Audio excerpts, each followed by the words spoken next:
from Y is recognized to address the amendment. Thank you, Mr. Chair. I rise in very strong support of the ranking member's amendment. And let's be very clear, crystal clear.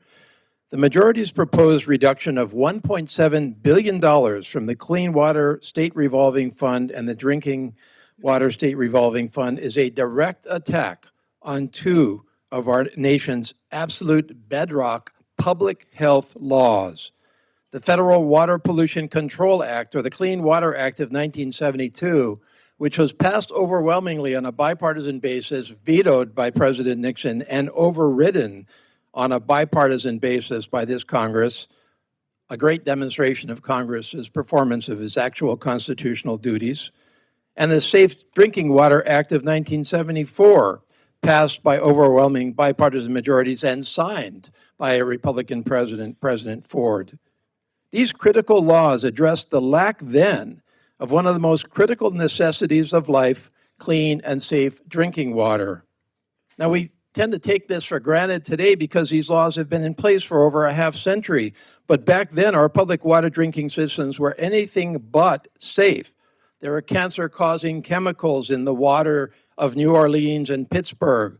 There was lead contamination in Boston water pipes. There was viral and bacteriological contamination in smaller, more rural communities. And these cornerstone laws set basic nationwide standards for safe drinking water quality and oversaw public water systems to protect public health. And they gave state and county governments and other water systems the tools of compliance, because you can't just establish the rules and then fail to give people the tools of compliance. The tools of compliance were these revolving funds, which allowed capitalization grants to states to establish loan programs to finance drinking water improvement projects to comply.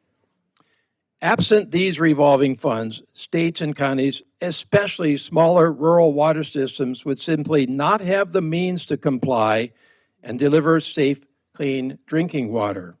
Now, these are not idle risks. My colleagues have already talked about the actual risks to clean and safe drinking water in many of the communities of our colleagues in the room here. But in my own state of Hawaii, for example, we have seen major risks to our safe and clean drinking water.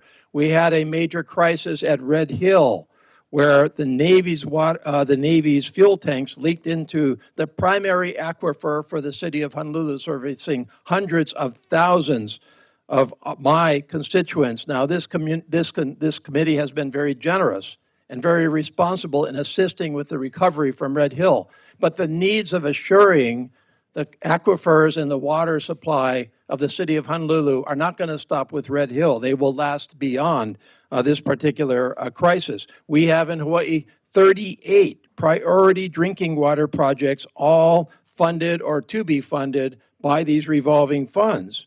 And the biggest problem with our clean and safe drinking water looms in front of us, and that is the crisis of PFAS, which is coming at us fast and furious, and for which we must prepare today, including strengthening these funds.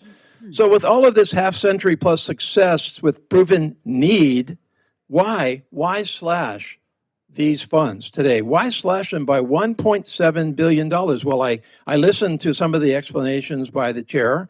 One possible explanation is that the states should actually step up, and by the way, the states means the ratepayers, the consumers.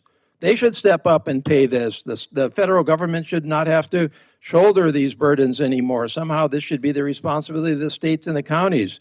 That amounts to an unfunded federal mandate that is unfair to establish these rules, which are good rules, and then fail to provide the means of compliance. The chair says, well, the real reason here is that there is no offset for this restoration of $1.7 billion. You know what? I don't accept that for 1 second. It is you, by reducing the overall allocation to this bill, the majority, that have created this problem. I don't accept the responsibility of trying to comply with a reduction of 6% in our national environmental programs.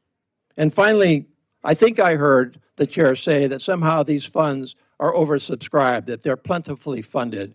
And I don't buy that either. That is shorting these funds today, knowing that you will have a problem down the road that you must step up and fund it, and calling it fiscal responsibility. And you know what? You ceded the right to any claim of fiscal responsibility with your recent actions, including the reconciliation bill. With that, I urge adoption of this amendment, and I yield back. Thank you.